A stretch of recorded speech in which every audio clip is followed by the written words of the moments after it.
Hello, everyone. I'd like to welcome you to day one of our annual Mayors Megawatt Challenge Forum.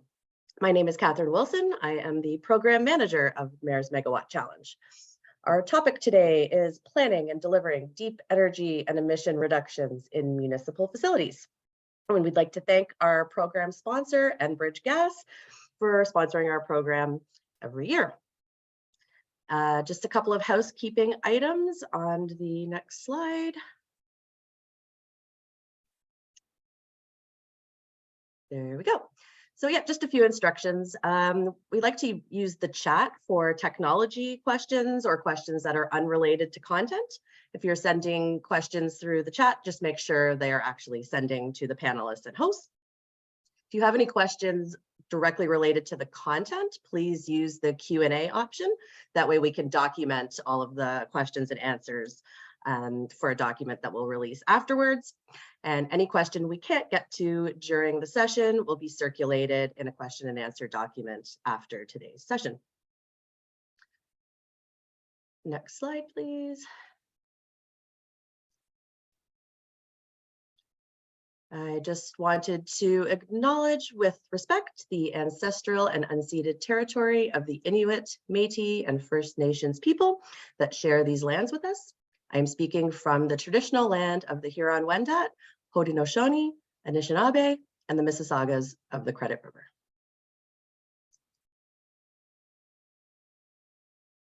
Okay, and just wanted to recognize some of our member municipalities. Here's the list. We've been working with a lot of these municipalities a long time, since 2003. All of them working together to drive deep energy and emissions reductions in their own facilities. Just like to welcome 3 new members to the Mayors Megawatt Challenge from this year. Township of Bonacar Valley, the City of Prince Albert, Saskatchewan, and the rural municipality of Labroquerie, Manitoba. So our first members outside of the province of Ontario, which is really exciting for us. And of course, looking to grow our membership and really all working together to achieve the common goals that we have. Today's agenda. So Ian Jarvis, the Executive Director of Climate Challenge Network, will provide the opening remarks, and he'll speak to how we can derive best practices from the top performing facilities. And then we will revisit the Town Hall Challenge, delivering big savings and emission reductions in your towns and city halls.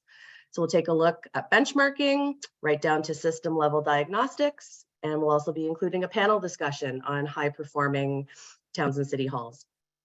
And then we will turn to fire stations and really what lessons can be learned from looking at the database from fire stations across North America. And then we'll lastly look at how we can work together to really reverse the emissions trajectory going forward. And I would now like to turn it over to Ian Jarvis for the opening remarks.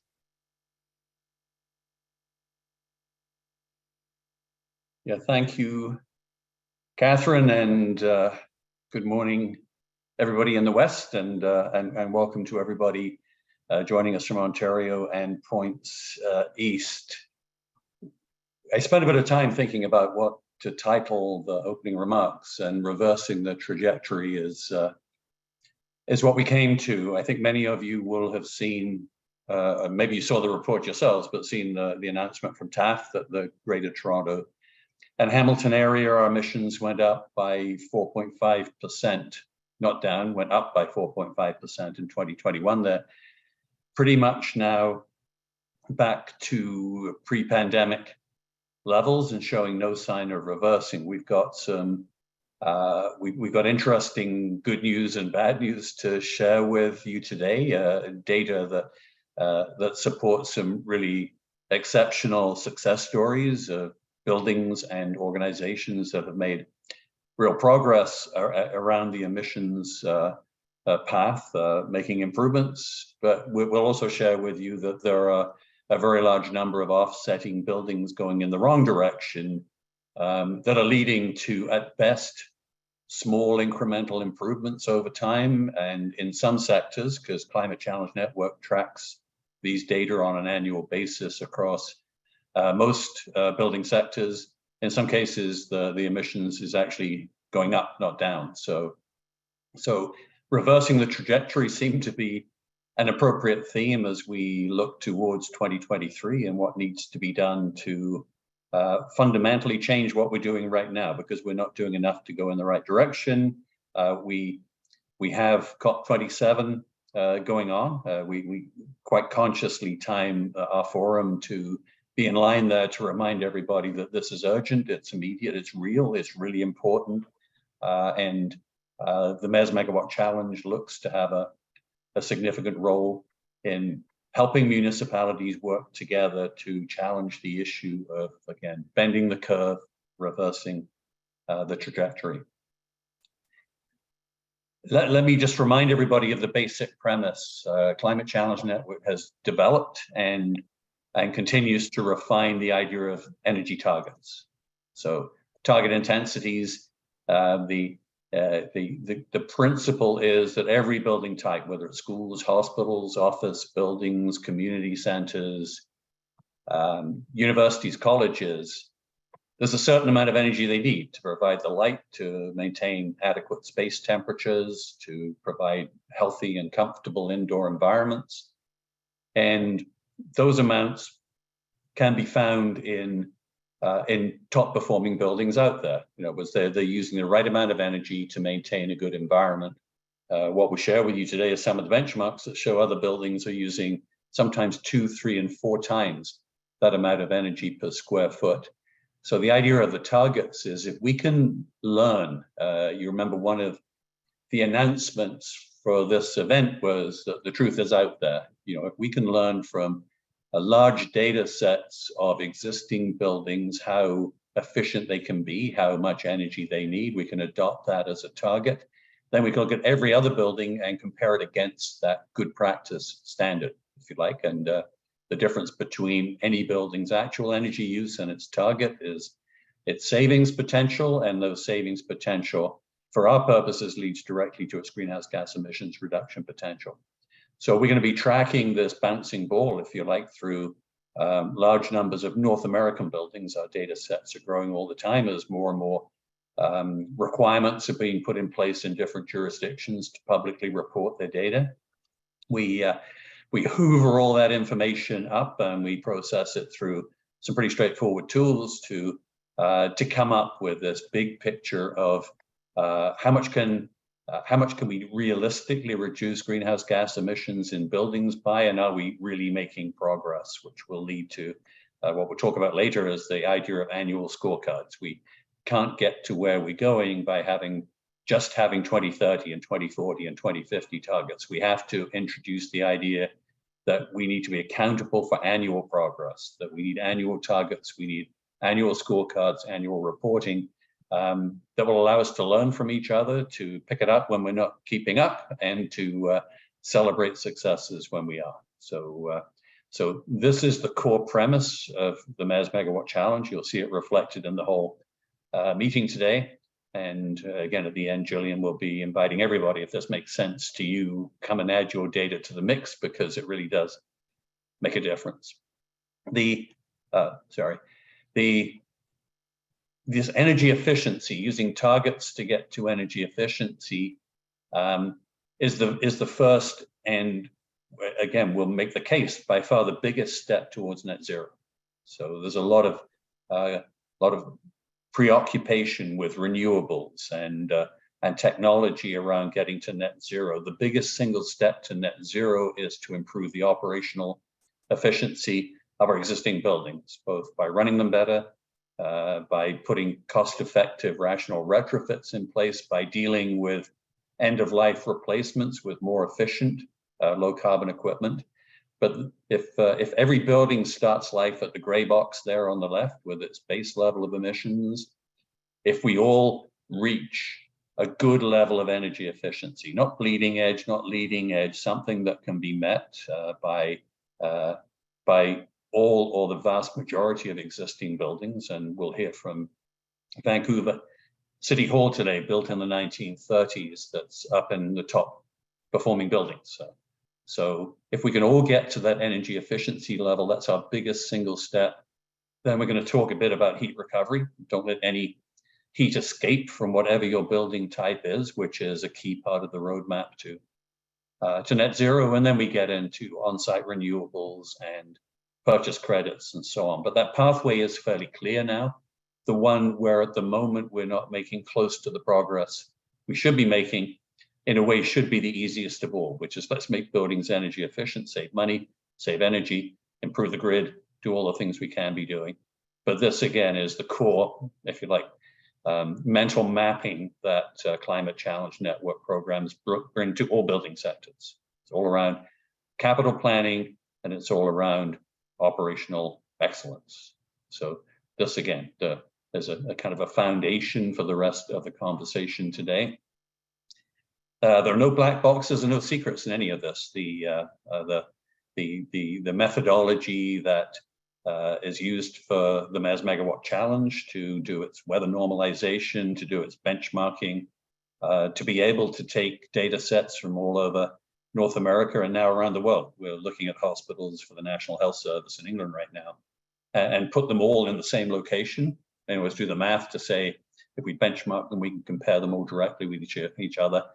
We published and we update regularly the methodology white paper. You'll find them on our website, and we're going to talk again today about the Town Hall Challenge, which was a remarkable program, which from about 7 or 8 years ago, by which just about every participant met a rational target of 20 equivalent kilowatt hours per square foot per year, and looking to revive that again as the idea of we have to be looking shorter term. We have to be holding ourselves accountable for immediate improvements, not future improvements, and we have to be tackling all of our buildings.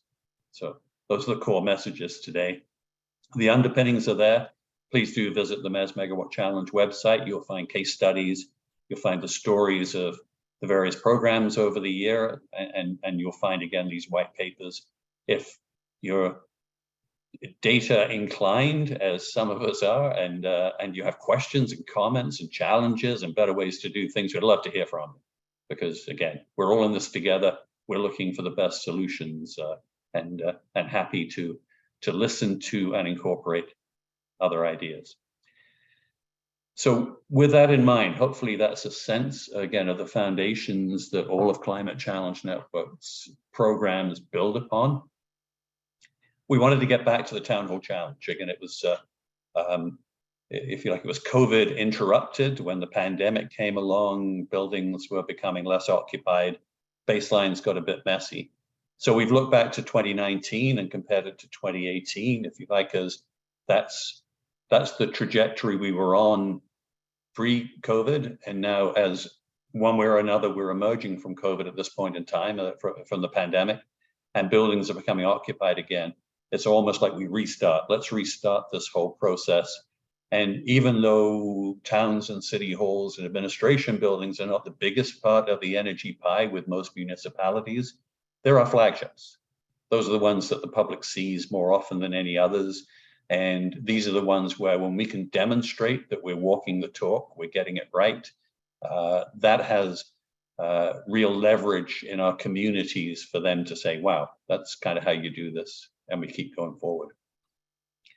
So let's get into data. We're going to share a lot of data with, say, since we, if you like, if there was this kind of lapse between 2019 and where we are today going into 2023, over that period, there has been significant growth in the number of jurisdictions across North America that are publicly reporting their energy data. And as I say, we've got from the white paper, we've got the math and the diagnostics to adjust them so they're all in the same location. So this is a benchmark report for a large number of big city energy usage, with the blue in electricity and the orange in thermal, mostly natural gas, but not entirely. And it contains buildings from data sets across North America. You can see we've got a number of buildings from California and Illinois and Massachusetts and New York. And you'll see some of those that appear and some of them that don't appear in our top performing buildings. But the starting premise then is those buildings in the top. You can see you're above the median. And in fact, There's about 20 buildings above the median that we're recognizing here. The two highlighted ones that will be on our part of our panel discussion a bit later. Again, you'll see who those are in a moment. The top decile levels are the ones around 20 equivalent kilowatt hours per square foot. That was the target that was set in the original Town Hall Challenge, with very few buildings there back in probably 2015. Today, it's the top decile. We would argue that in a few years, it'll be the top quartile. So progressing, going. Pay attention, if I could ask you to the buildings at the bottom, some of them with crazy levels of energy usage, especially thermal energy usage, which is where most of the greenhouse gas emissions are. And as you go through, think about how powerful it will be when we're able to inform all of the cities and towns across North America of where they stand on this chart. So that provides the motivation to them, to their councils, to their senior management, to we got to get on this, this. So every time we bring benchmarking to the attention of executives, they want to know where they stand and they care about where they go from here. So interesting range, and I'll show you if we get everybody to the top quartile level, not the top decile, we'll show you what that emissions reduction potential is arising from that. So here are our top 20. You can see Fresno made it in the bottom. San Francisco's about 5th, I think, from the top. The Waterloo and York, I believe, having checked the registration, I believe you're both on the call, so you can be sure you're going to be getting a call from Catherine, because we want to know more about your buildings and we want to be able to document them well and share them with everybody else. Windsor, we had a great chat with. They're on district energy system there in Windsor. Their focus is on operational excellence. They are not all that impressed with LEED and certification and technology. They just try to run the buildings as well as they can. They're right up there. Richmond Hill, shout out to you guys. You've been at the top of these charts for as long as I can remember, which is getting close to 20 years that we've been working on the Mayors Megawatt Challenge now. Your heat pump systems, you've replaced your heat pumps, clearly more efficient ones because you're still making improvement. You did your lighting retrofit. So we see so much of this that the good tend to keep getting better. And it's the ones that have so much room for improvement where they really need help to move forward. And that's a large part of our focus. New York, we've been in communication with New York. I've met with the mayor's office previously. We're going to be back to them with this data. Again, it's good news and bad news. And without flagging everybody, our good friends at Mississauga, who were part of our program, Mayors Megawatt Challenge, for so long, and really helped pave the way for the improvements around the original Town Hall Challenge. There you are, still close to the top. As I mentioned, you saw the two that were highlighted on the benchmark chart, Vancouver and Toronto's Scarborough Civic Center. We're really, really happy that Craig and Helen were able to join us today for the panel. And we're going to talk about what does it take to get buildings to this standard and then keep them there over time. And you'll hear from all of our panelists that they ain't done yet. They're happy to hear they're doing fairly well, but there's a lot of room still to improve, and they will keep driving forward. The last piece on the big city halls, so this is big city halls we're talking about here, is to look at the thermal energy piece. So with British Columbia, who's here in numbers today with Ontario, even though the grid in Ontario is going in the wrong direction right now, we've got relatively clean power. These numbers would look very different if we were looking at Alberta or Nova Scotia and the grid situation, Saskatchewan, the grid situations they had there. But at the end of the day, the world will clean up its electricity grids. It's kind of given. It's centralized, you can do it. What we're going to be left at the building level is how much thermal energy do we have left? There's optimism that renewable natural gas, that clean hydrogen will come along and help a little bit. Our view is that there will never be enough of that to go around. And really, it's our job as building managers and energy managers to substantially reduce to optimal levels the amount of thermal energy being used by our buildings. And that is the focus of Climate Challenge Network across all of our work. And we will be, I guess, emphasizing that as a focus for all the work that we do together going forward. So thermal energy is the big deal. You can see both of these large city buildings are very close to the top decile, which is kind of the launch pad then of the next step, net zero. Let's talk about smaller towns and cities, because we got way more of them. We got more in the data set. Once again, we're flagging the Mayors Megawatt Challenge members there, and we're having conversations with everybody. Once again, we've got two of these smaller municipalities towards the top of the benchmark chart that will be on our panel, and the same picture emerges. You know, sometimes you look at this and say, is this hospitals? Is it schools? Is it fire stations? Is it community centers? Because you get the same pattern. You get this ski slope of major differences between buildings at the bottom and buildings at the top. Again, to add to what I said around the large city halls, the biggest single difference, we've looked at literally dozens of these high energy density buildings. Operations and maintenance factors are invariably the biggest single cause. So we put aside the eye. Every now and again, you get one that's got an old steam generator from 100 years ago and asbestos, and you can't really fix it. You can't really control the steam. But 99% of these high users, it's operations and controls. Their biggest issue is that they don't know where they stand. They're just not aware of this. When you bring it to their attention, almost invariably, there's a real focus on, let's get this fixed because we can save a lot of money as well as saving the planet. So these profiles are very consistent. Most of the emissions reduction potential is found in the building below the median level, and the top quartile, again, is where Climate Challenge Network, we always set our targets at those levels.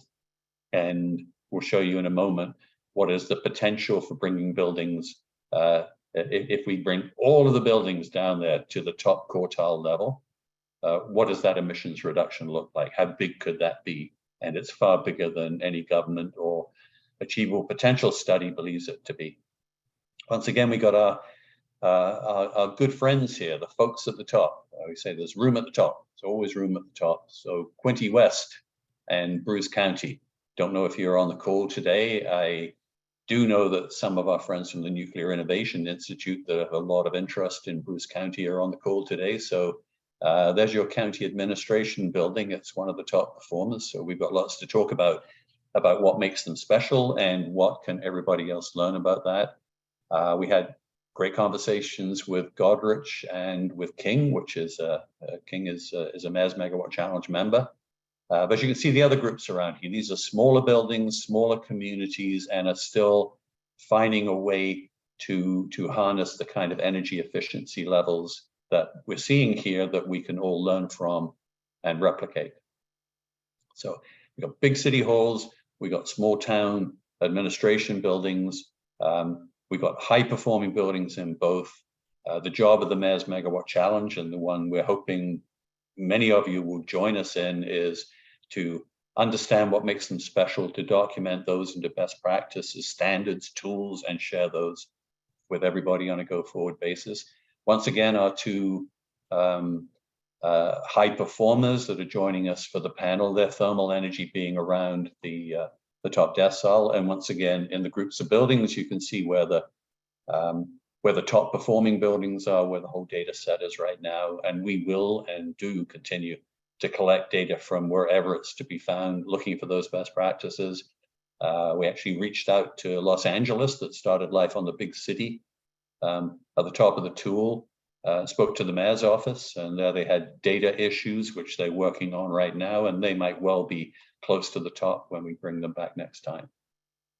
So benchmarks matter, data matters. I would argue that we just will not have enough capacity to address every building equally, that we have to focus on the high savings potential buildings. The first view of what those buildings are likely to be is found from the benchmarks. But then, as I referenced at the start of this, our interest is how much energy these buildings actually need. So looking at targets derived from the benchmark reports you just saw, and we update these targets periodically, invariably becoming lower. So in other words, the standards are getting better as we find more better buildings. They influence this top quartile to bring it downwards. And as the buildings at the top continue to make further improvements, it brings it further down. But these are the targets right now. We have enough, if like monthly data. What I've shown you to this point has been annual data. We have enough monthly billing data that we can do all the things that many of you do around regression analysis and breaking out energy components and doing weather normalization to be able to separate. So base electric, as you aware, as the year-round electricity use, fans and lighting and computer equipment and so on. The cooling electric is the extra use in the summertime for air conditioning, and there's a fair amount of electric heat that we see in these buildings. Sometimes it's not deliberate, it's entrance heaters, wherever it is, but it shows up quite noticeably in both the small and the large building types. So the target right now for total electricity in large administration buildings is 14.5 based on top quartile performance.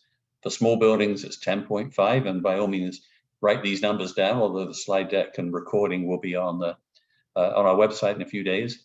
And on thermal energy, looking at those numbers, sub 10, based on Toronto weather, we should be below 10 equivalent kilowatt hours. And for us, good practice, that like the launch pad to net zero is around half that number, 5 equivalent kilowatt hours per square foot per year.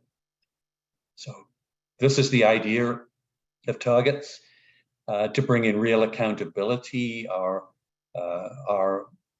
exhortation to all Mayors Megawatt Challenge members is let's get that target savings potential for all of your buildings. Choose the ones with the biggest opportunity in percentage terms and in absolute terms of emissions reduction. And let's really bear down on those and get them right, because that, again, is the biggest return on investment, the biggest cost savings, and the biggest emissions reductions available. Let's focus on the big guys. So running those targets through the data set we shared you already, it should be apparent every building has a savings potential. So you see the group at the top, they don't, because they've already surpassed these targets. They're already doing better than that. And keep in mind, they're only top quartile targets. They're not particularly aggressive. So they got there already, but there's very few. Everybody else has a savings potential that goes up to as high as 50 and 60 and 70% energy reduction. Once again, the orange is gas savings potential. That's where most of the emissions reductions are. The blue is electricity savings potential. That's where the opportunities to help the province so that we don't make the grid dirtier. You know, the best way to keep the grid clean is to reduce our consumption of electricity and our peak demand on electricity, so that we don't have to fire up gas-fired generating stations. So we have a role to play in here. It's a constructive role, but every building has a savings potential, and we would argue to every municipality on the call today, that potential for each of your buildings and for your organization as a whole is both knowable, calculable, and should be known and should be part of your planning process, your operational practices, your KPIs, if which we are. We're really serious about emissions reduction. We have to get down to that granular level of individual buildings, individual strategies, and drive that process forward. So there's target savings. So if you're like me, I'm wondering, when you add that all together, what does it look like? And it looks like this.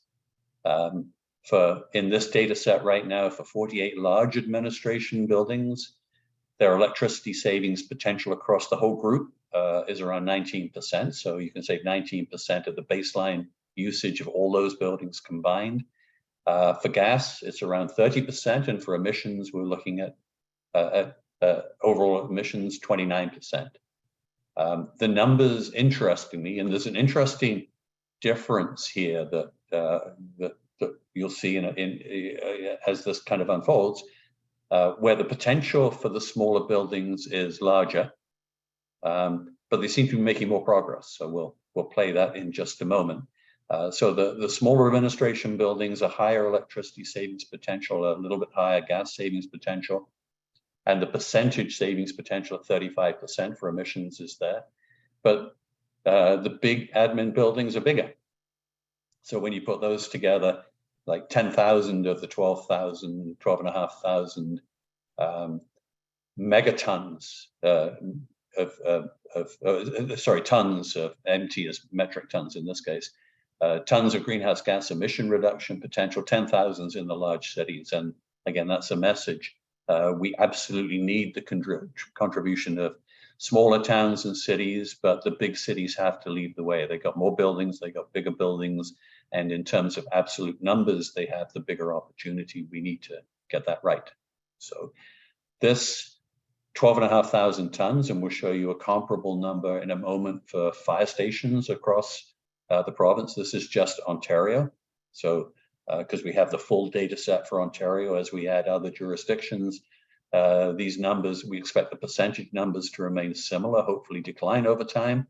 But the total numbers in terms of utility cost savings potential and emissions reduction potential will get bigger and bigger and bigger as more buildings join the fund and start reporting and add to this kind of accountability framework for where do we go. These are big numbers. They're achievable with a very positive economic return. The only thing getting in the way is knowledge, understanding, action, and the ability to get large organizations to work cohesively on strategy. So again, we address all the buildings. We can only get there if we address all the buildings. Having one or two success stories isn't going to get the job done. Let me share the next piece, which we've just started working on over the past 12 months, again, across all building sectors. And I love tornado diagrams. They're so visual. And just to walk you through this, electricity is in the middle here. So between 2019 and 2018, having adjusted for weather differences between the 2 years, and keep in mind they're pre-COVID. So this was, if you like, business as usual up until the point that the pandemic got in the way of progress. The electricity, the green ones in the top of this pyramid are savings. So these actual measured savings for individual buildings year on year, where some at the top are 21% and 18%. The red ones at the bottom are the ones that went the wrong way. The electricity went up by as much as 19 and 37 and 40%. And the net effect across large Ontario town and city halls is a 3.5% electricity, weather normalized electricity increase. 4.3 million kilowatt hours, 129 tons of greenhouse gas emissions.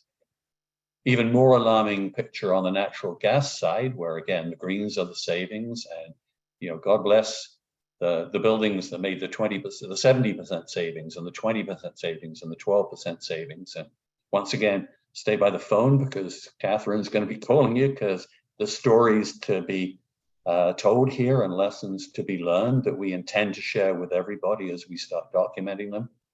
But look, between 2018 and 2019 at how many buildings went up in terms of natural gas consumption. Overall increase across large city halls is 6.5%, costing us almost 500,000 cubic meters and almost 1,000 tons of greenhouse gas emissions. So reversing the trajectory, that's where we came into this whole thing. We absolutely positively have to reverse the trajectory, and having case studies and happy stories that we're going to share today in just a moment in the panel discussion. At the top, we have to be able to deal with all the buildings. We have to be able to deal with the buildings that are going on the wrong direction at the bottom. Otherwise, we have no chance of meeting the goals, the corporate goals, the holistic goals, the national, provincial, city goals that we set for ourselves. So this alarms us, and I can tell you it's very similar pictures we're drawing from other sectors. As I mentioned, the smaller city halls are actually doing better. So they have the bigger savings potential, but they're making progress. So overall, in terms of energy use, down around 4.7%. That is, well over 10% of their total savings potential we reported earlier. So I say, curiously, and lessons to be learned, as a grouping, these small towns and cities are getting it right. Running through this again, 51 buildings that we have data on, that we ran the weather normalized savings report, you can see just how many of them are making savings, some well into double digits in both electricity and natural gas. Once again, gas in all of the profiles we run always looks more problematic, if you like, than electricity, if I can express it that way. Those increases are more prevalent, and you see the total energy on the left-hand side. So we're making progress as a whole in there. And once again, the best way of improving these numbers will be for all of us to pay attention to the red bars at the bottom, track down those buildings, finds out what's causing increases, reverse the increases, and then get them on the other side of the ledger, showing savings by doing the kind of things that the buildings in the green have been doing all the way through here. So this is intriguing, it's important, and it gives clear direction for every town and every city on where to apply the focus. We got to go after the buildings with a high savings potential. We got to go after the buildings with that are going in the wrong direction, and we've got to go after them with the data in mind, that we know what we're looking for. We know your gas is higher than it should be. We know it went in the wrong direction. We're going to find out why. So this story for us, again, we're relaying this to different building sectors. We had a meeting with the post-secondary group last week. Again, very similar pattern. Got a meeting coming up in December the 1st with all the hospitals. But the same kind of picture is there everywhere. And for us, and we will love your feedback, the direction, the strategy is clear. We got data, we got metrics that point us in the right direction. We just have to follow up on that with kind of reasoned, thoughtful analysis, and there we will be. Wanted to go back to the original town hall challenge. It was town and city halls. Started back in 2012. 2012 was the baseline. The work actually started in 2013. We had a check-in at 2016, and Catherine's updated the data to 2019. And look, this was all the buildings that actively participate in the town hall challenge, and a number of them got to below that 20 equivalent kilowatt hours level, hours per square foot level, and look how close the rest came, and look at the kind of reductions that were made. And for us, I really wanted to revive this, and I'd love to see us revive the whole program. You'll talk with Jillian about that at the end of this webinar. But when you have a target and you have real focus, and then everybody is working together and sharing what they're doing, and saying my target's not quite there because I've got a fountain up front, or I've got an ice rink right in front of my town hall, we can make the adjustments for that, and we did, and we will. But when you've got a target, it's amazing how it's in human nature, we have a way of beating it, and not just meeting it, but beating it because we do the right things. So the idea, these targets we're setting are attainable. They've been attained before, they'll be attained again. And when we get there, we make a really major contribution to everybody's targets around greenhouse gas emissions reductions. Let me come on to our panel, and I just want to again give a shout out to our panelists.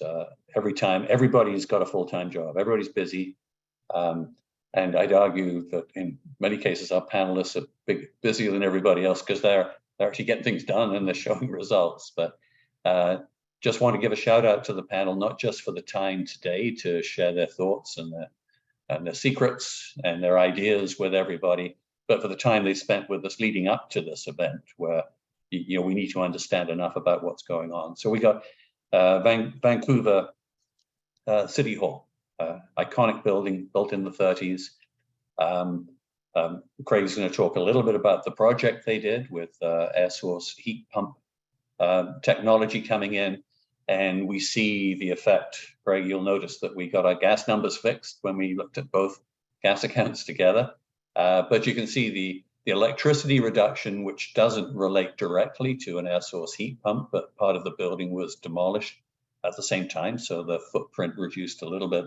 But major gas savings coming about from, now let's extract our heat, a large part of our heat from the air instead of using fossil fuels. So great story there, and Craig, we're delighted to have you here to share. We've got the town of Goderich, and I'm really disappointed that Sean had a family emergency today, so he called us with as much notice as he could to say he couldn't be there. But here is Goderich. You can see it's a really pretty building. Small community, small municipality, still put the effort in with geothermal and solar thermal to be up there at the top of the benchmark charts. So wonderful lessons to be learned.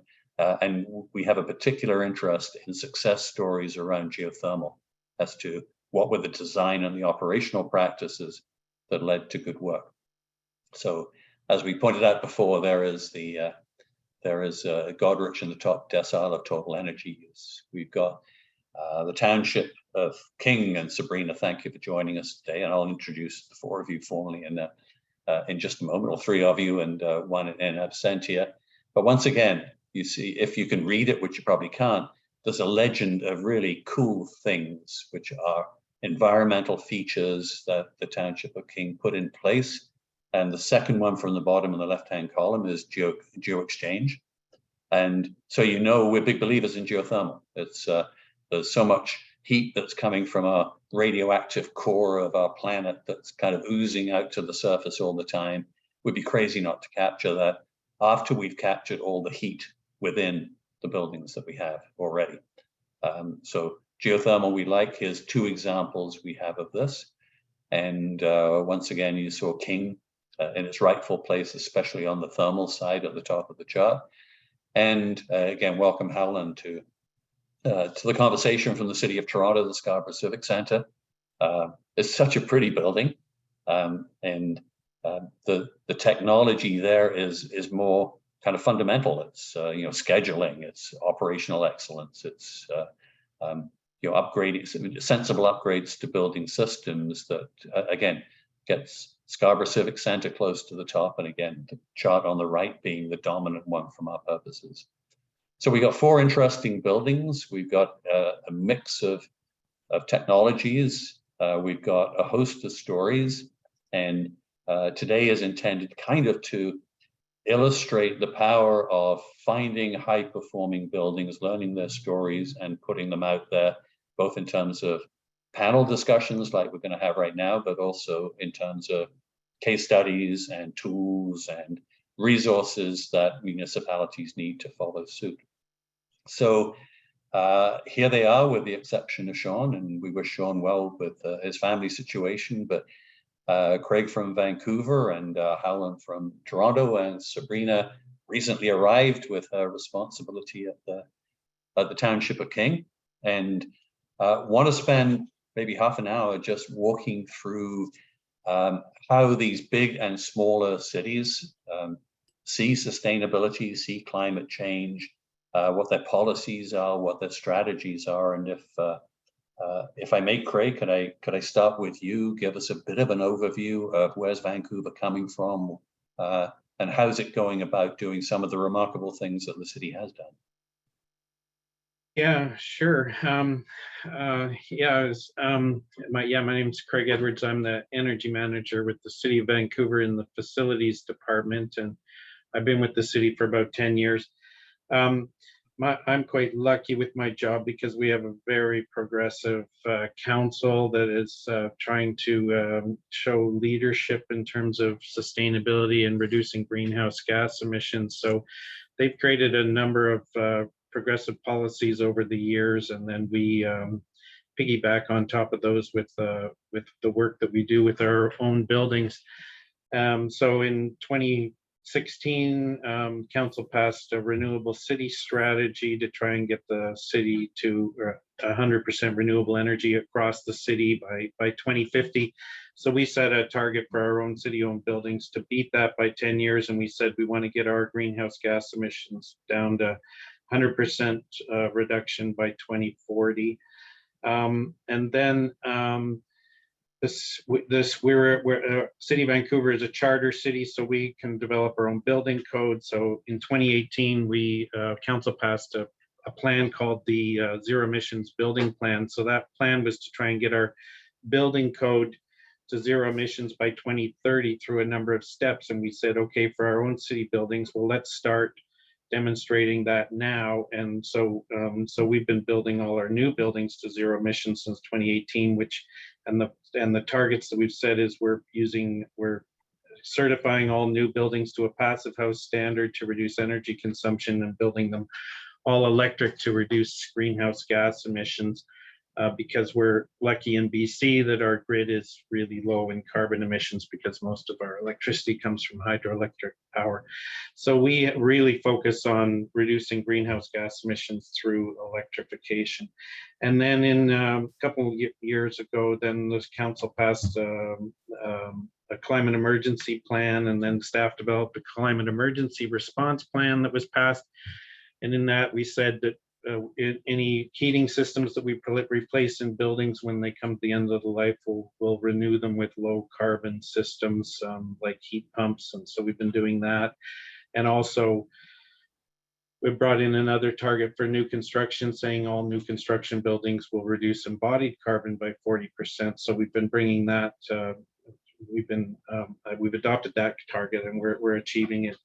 And then internally for our own city buildings, we've developed this 8-point strategy with the plan to get to zero emissions by 2040 that involves building all new buildings to a zero emission standard, renewal buildings to a zero emission standards, major energy retrofits, major electrification retrofits, connecting up to our low carbon district energy systems that we have a few of around the city, and adding renewables. And then our very last strategy is whatever we can't get to in terms of reducing natural gas by 2040, then we'll purchase renewable natural gas because that's relatively available, and we're producing our own renewable natural gas through our landfill. So that's our strategy to get to zero emissions.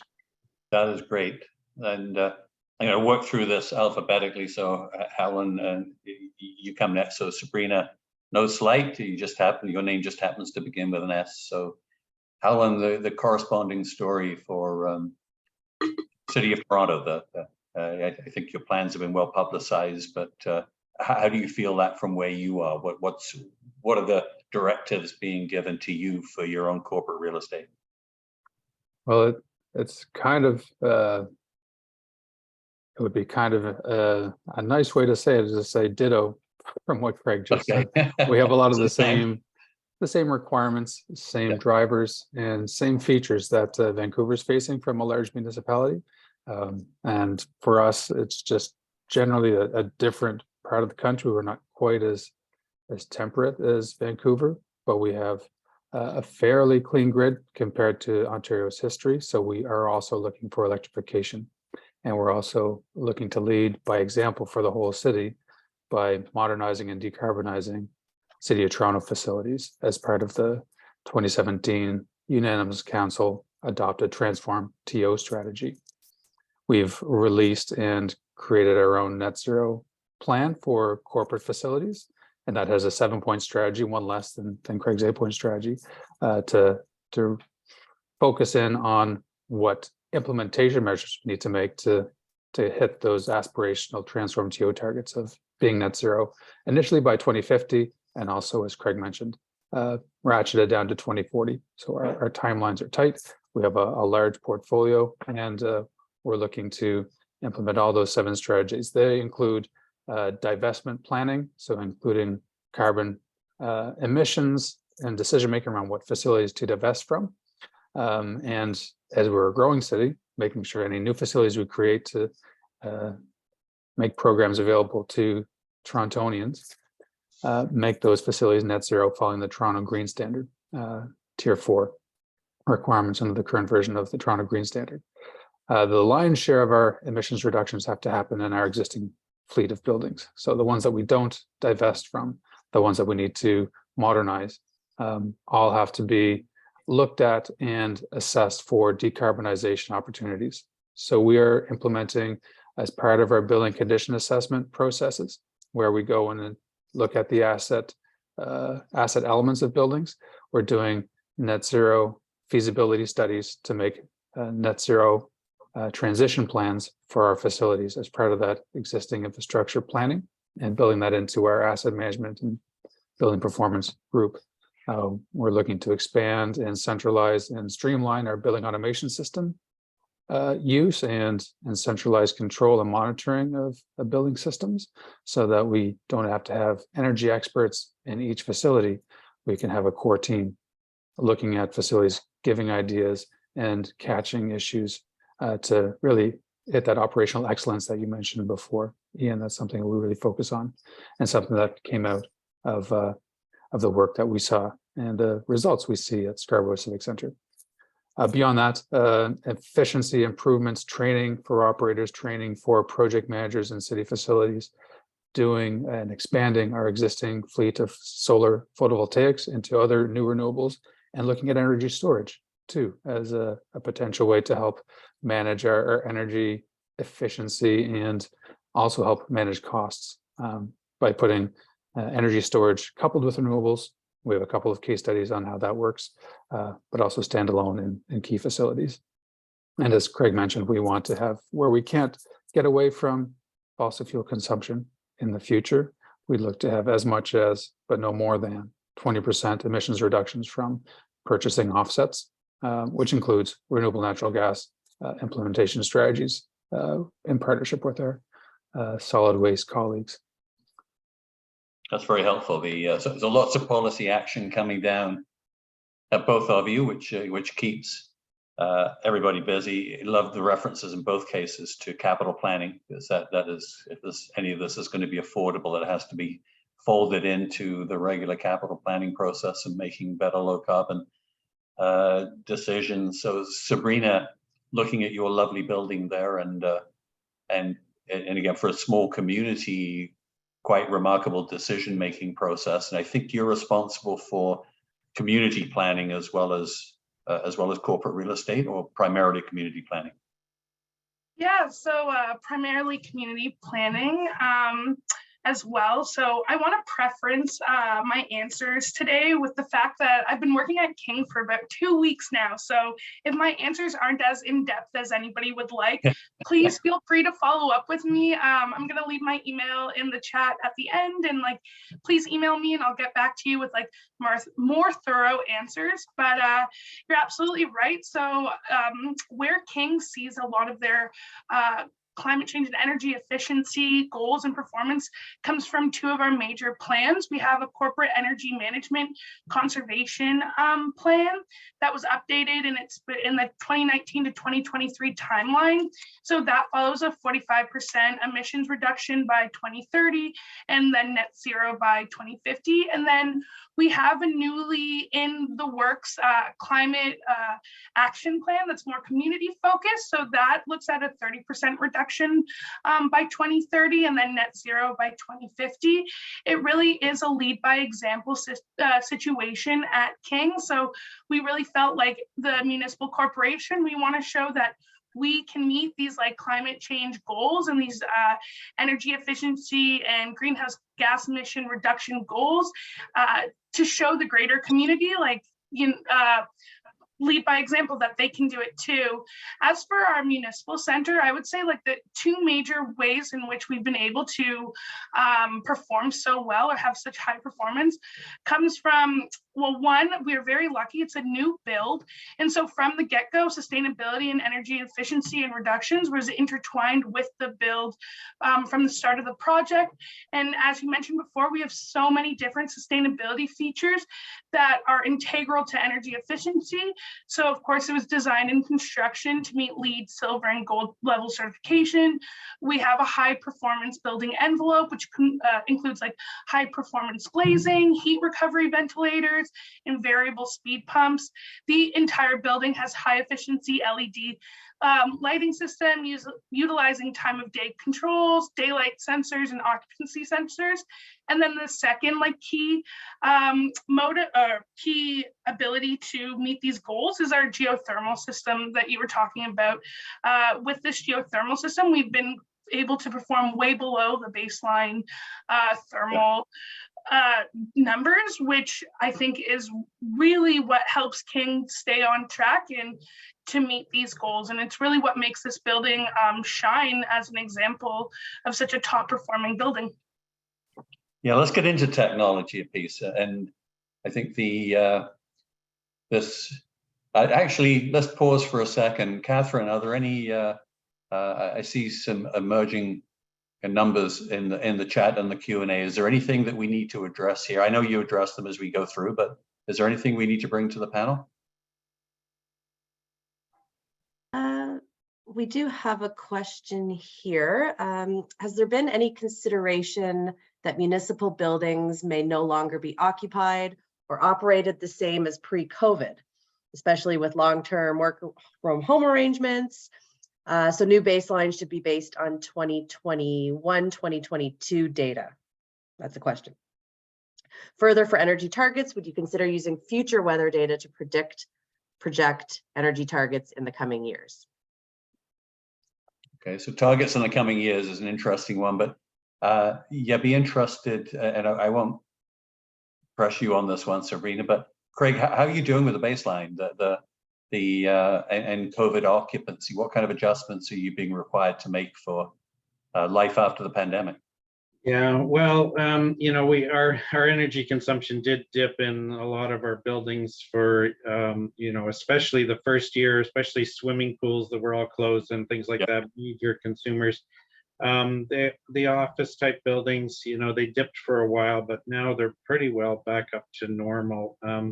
We've got so many office buildings that are leased, so you know, the main buildings like the City Hall building is pretty well fully occupied again.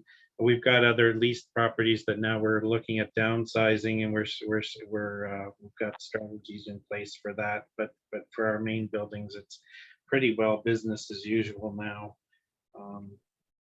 Okay, and while I got you, let's talk about technology. This air source heat pumps. So it sounds like you've got your normal operating procedure now for the city is boiler plant comes to end of life. The first choice is an air source heat pump. Is that correct? And if so, how is that business case made? Yeah, well, I mean, with yeah, so every time that we have equipment that comes to the end of the life, we do a feasibility study and try and figure out some low carbon options.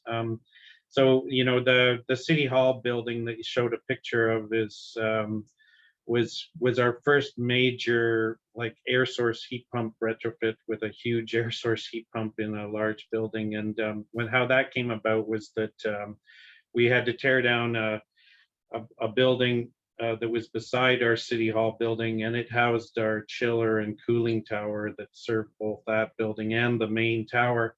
So, and it was pretty well at the end of its life, and it had an R22 refrigerant, which was just being phased out anyway. So we said, okay, well, let's put in a new chiller plant for the City Hall building, and looked at different options, and we compared, you know, a screw chiller with a new screw chiller with a cooling tower versus an air source chiller, air-cooled chiller versus an air-cooled chiller with a de-superheater to use the waste heat for domestic hot water versus a full 4-pipe air source heat pump. And, you know, when we did the analysis, we, you know, it wasn't very much extra cost to go to the air source heat pump since we were doing all the work anyways and building a new room for the chiller. So the numbers came out and made a lot of sense. And then the other huge benefit of it was that we had to put the new chiller plant in front of the building, and we were worried about putting a cooling tower there and having the spray and the associated Legionella bacteria and everything else. So there were multiple wins from it. And then, and that was our first major air source heat pump retrofit project. And since then, and so we replaced the chiller, which was providing just cooling for the building, with an air source heat pump that provides heating and cooling. And so we've seen some pretty significant greenhouse gas emission reductions from that, because we're using heat pump with clean electricity to offset natural gas-based heating. So we didn't replace the boiler, and we're using it as a backup. And then we've probably done about 12, we've probably installed about 12 of these huge air source heat pumps in retrofits and new construction projects since then. And our main strategy is when a chiller and cooling tower comes to the end of the life, it's a huge opportunity to replace with an air source heat pump, because then you can switch it over to use heat pump heat. And so depending on the type of building, so we learned a lot of lessons from the City Hall building that we haven't repeated, and we've done some other large building retrofits with these air source heat pumps since then. So we're already replacing the equipment anyway, so the incremental cost of upgrading it isn't that much, so it's kind of a no-brainer in terms of a business case. That's interesting. So it's end-of-life chillers that are more of a trigger than end-of-life boilers. Yeah, that's been our biggest bang with some of our biggest projects. How long have you been working on a whole range of different technologies, and including the reference, because building automation is so fundamental to this stuff? What is the City of Toronto's approach to technology? Well, we're still at the implementation stage of trying to develop the programs to really get away from the one-off, oh, I hear that there's a chiller coming up for replacement or a boiler coming up for replacement, let's find some money to do something novel there, and embed it in our business as usual. Embed processes into when a like-for-like replacement comes up from our state of good repair program, to build in an options assessment at the early stages. So we know a boiler is coming up in 3 years to be replaced. We come in early and we look and say, do we need that size of boiler? What are the light green, dark green, deep green, and Goldilocks solutions that could apply here? And land on something that makes enough sense that we can get the financing in place to put a bit of extra money up front to decarbonize that building. Focusing on boilers, but no, anything with a plug, anything with a pipe is fair game to get away from the like-for-like replacements and build in the systems and the early stage budget interventions to get the extra money. We have our own financing at the city that we can utilize, and our payback requirements are initially 20 years, and now we're looking at 30-year payback requirements to get internal loans to do energy interventions that you can couple with greenhouse gas decarbonization interventions. It's a bit harder to do in Ontario cleanly because we have low carbon, high cost electricity replacing high carbon, low cost natural gas in a lot of these situations, but we can still work it and blend projects together to make those numbers work and try and do deep energy retrofits wherever possible. So couple that boiler with a lighting upgrade where possible, then it makes the whole business case look better. That's helpful. So, and Sabrina, remind me how long ago the administration building in King opened?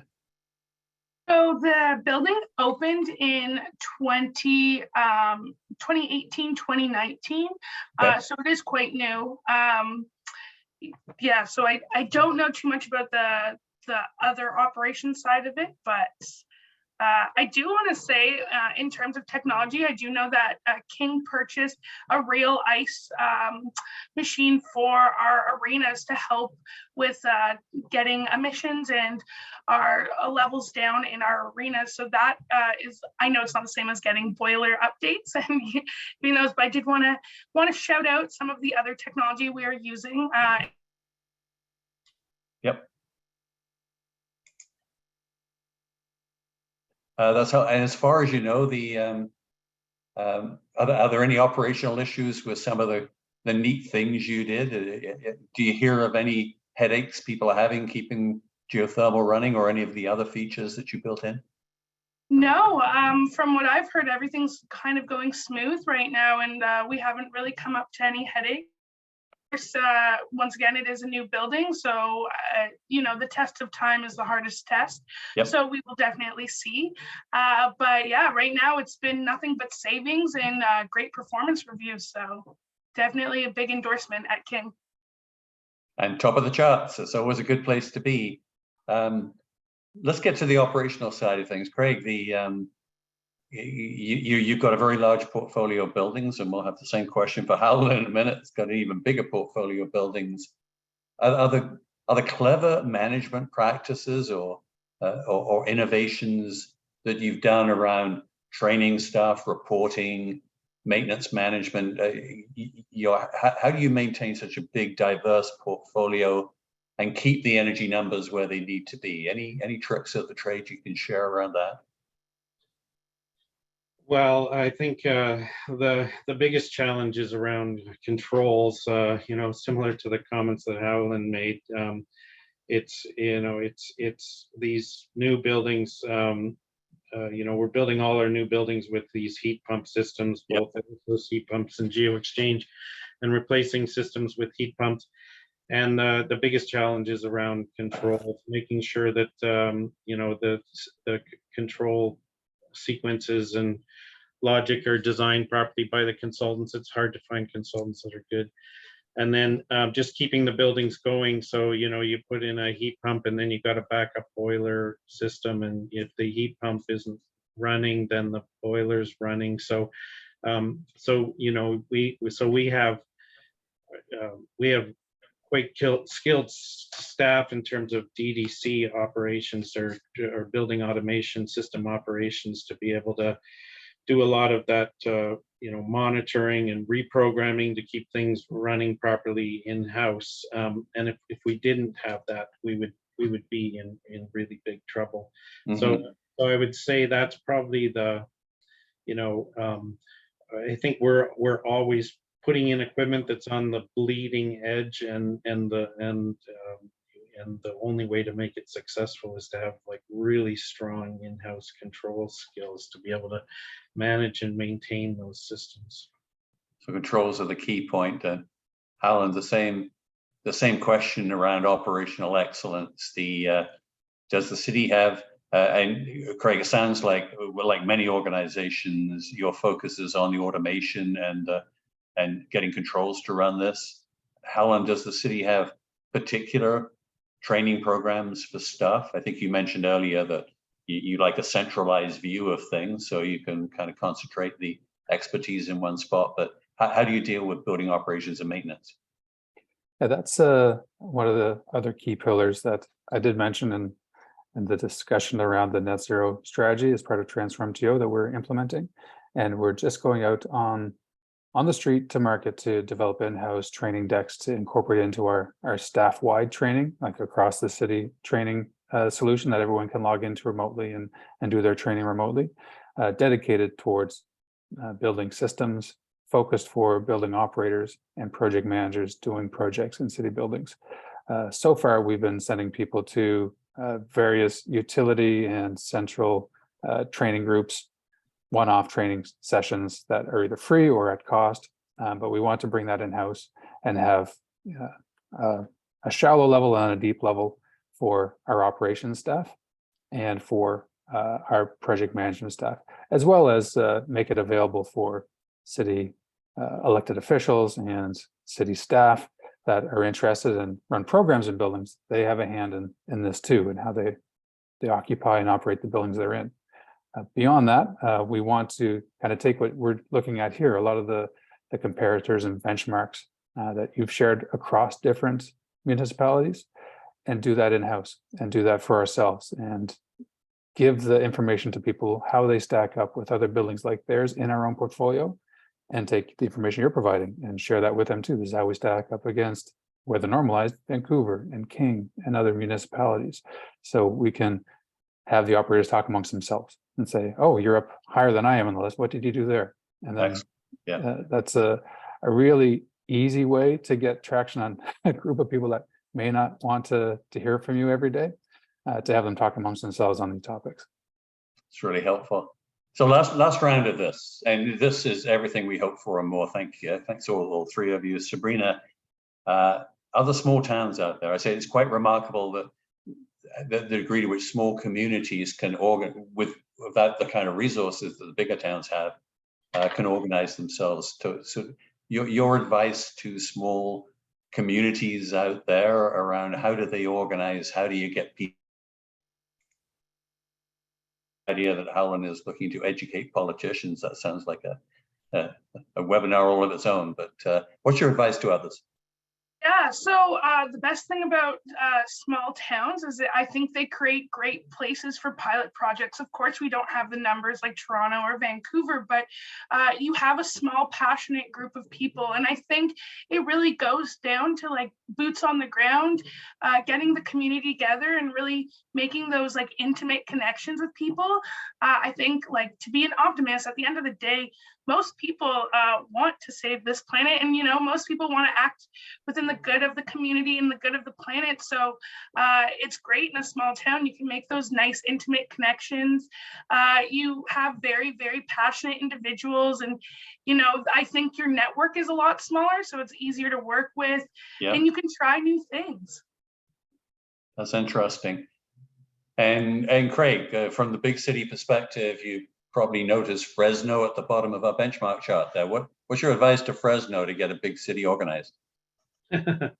Well, it has to start at the top. You have to have leadership from council, to create strong goals and policies, and then you need strong leadership within the city. So we had a deputy city manager who came from Chicago, who went with the specific goal of, he was hired specifically to try and make Vancouver the greenest city in North America. And because the council had a really strong vision, and they hired the staff to help achieve that. So it all comes down, it's all top down. And every time a city council comes up with a new policy, I try and make sure that it's adjusted to help us achieve our goals. And then when you're looking at spending money for a project, you just have to say, well, I'm doing that because it's required by city council and the policies. So I think that's essential. I get the feeling you have pretty good information systems and reporting systems in Vancouver.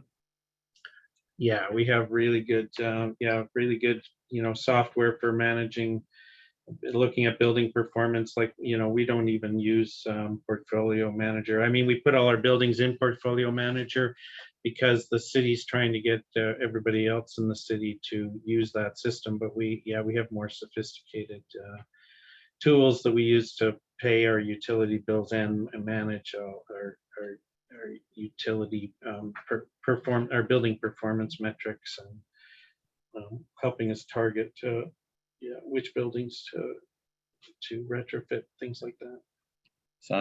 Sounds ideal. Howland, last word to you. Advice to others.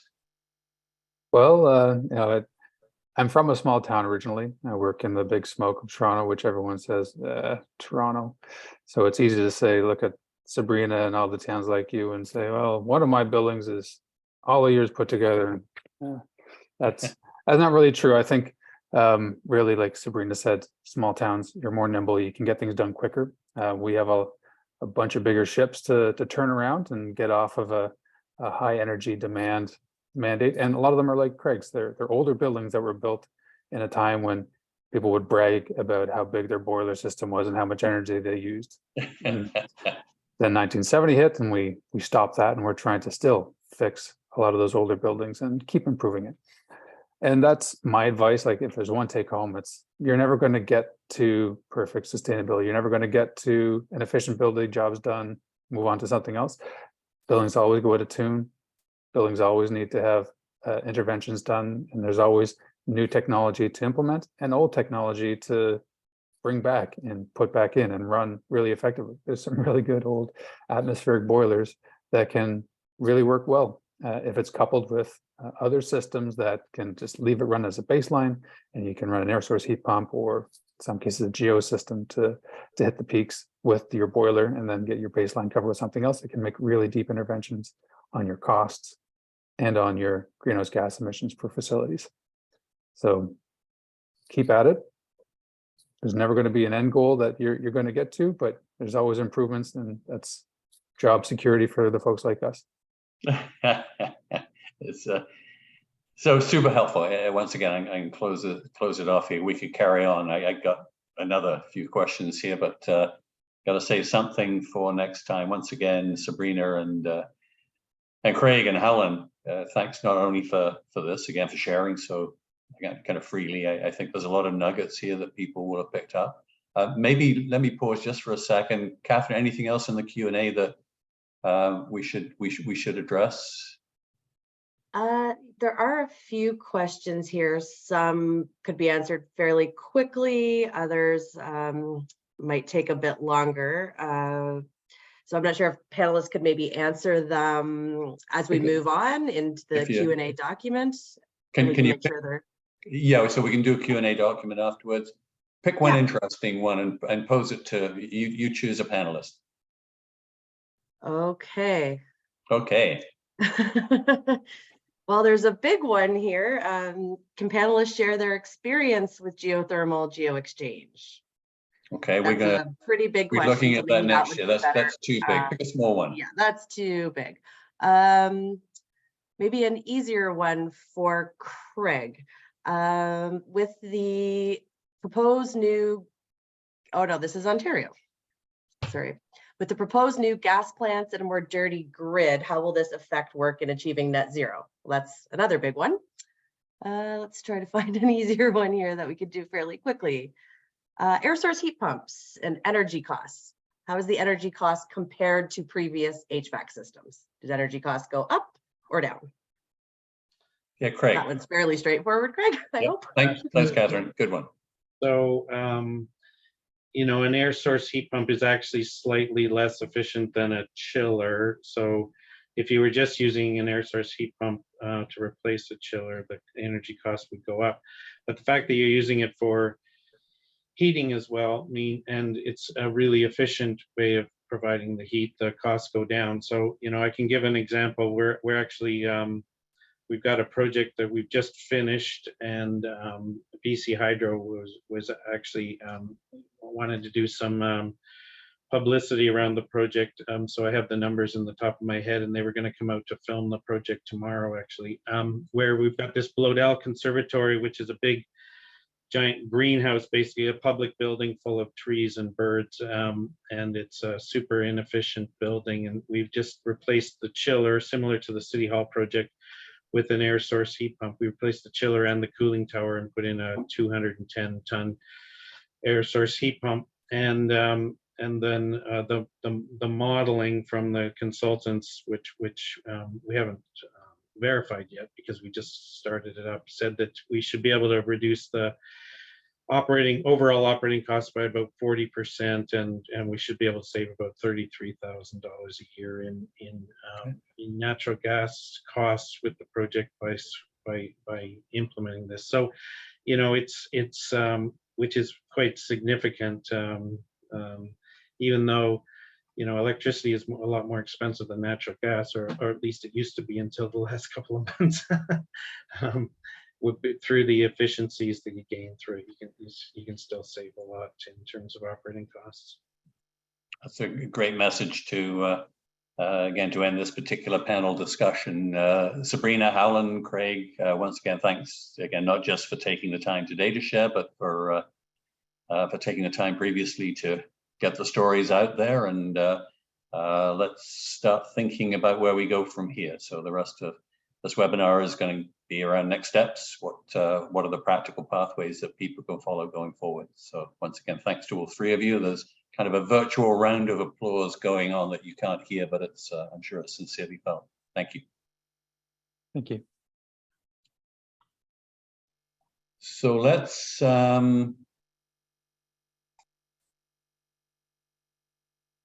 talk about where we go from here. So hopefully the story so far is clear, and which is we got a lot more to do. Again, listening to COP27, this is immediate, it's urgent, it's serious, and we got lots of room to improve as individual municipalities and as collectives. So we thought we'd just pull out some of the tools that we're contemplating. Some of them are being kind of buffed up and updated from previous work that we've done over the past 20 years of the Mayors Megawatt Challenge. But delivering the big savings, where do they come from? And if we start with utility costs, again, if you imagine the seasonal components, if you like. So we've got baseload electricity, we've got baseload gas, which is in most of these buildings, typically domestic hot water. When we compile all of those target savings together, we end up with a breakdown that looks a bit like this, that the biggest dollar savings are electric baseload, the fans, pumps, lighting, fans being a much bigger deal than air handling systems being a much bigger deal than lighting these days. It passed again, fan motors passed lighting some time ago in terms of intensity, but the savings to be had around cooling, and it's real dollars. And as much as we're all committed to emissions reductions, there's an economic side to the equation we need to deal with. So these savings potential are a big deal. These are Ontario rates and Ontario buildings, but similar kind of relationships apply elsewhere. And as Craig pointed out, the last couple of months have been notable as gas price, the commodity price is rising fairly rapidly because of global demand with the Ukraine war. But the carbon taxes are rising over time and are likely to continue to do so past 2030. So the table is tilting a little bit, but the economic equation is an important part of this. Where the emissions come from, obviously, are primarily in the thermal side, and that is our, and again, Craig, I like your comment that, the carbon's in the gas and the gas doesn't cost as much. So we have a mismatch in the equation, which is levelizing a little bit.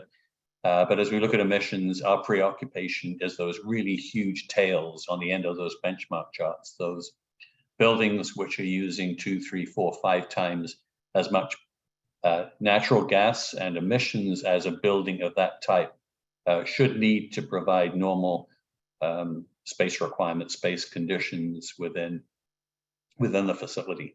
So the Mayors is always focused on, let's save money because that helps drive the bus. So let's reduce utility costs as far as we can, which still to some extent leans upon electricity. And then let us come back then to the thermal side after that. One of the analytics that we've developed quite a long way that we'd like to share with you is the idea of the interval metering. So most big buildings these days, and even small town halls are typically big buildings, have interval meters where the electric use gets tracked on a day-to-day basis.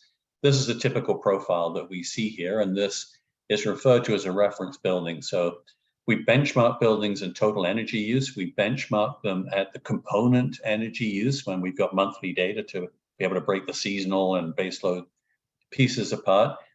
We've also benchmarked interval meter profiles. So this is a reference building. It's the most efficient building of the group coming out of the last round of the Town Hall Challenge. They know who they are, and I'm not going to tell you who they are right now, but this profile, so every day the green hashes are the weekends. We've got the dotted line of the outside air temperature, because that's always kind of interesting. And we chose April.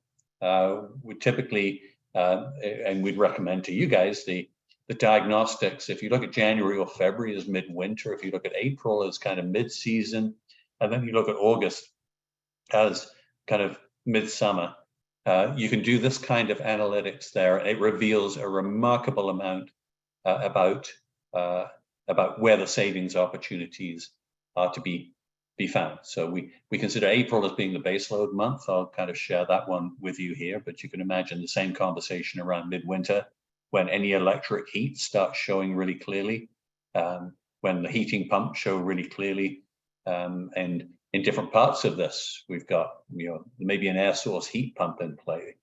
So different system configurations will show differently, but comparing like-for-like buildings with each other, and then comparing the same building at different times of year is remarkably insightful, again, as to where the big savings opportunity can be found. So we have this as a reference line, which we do, and we will update it as soon as we find a more efficient building.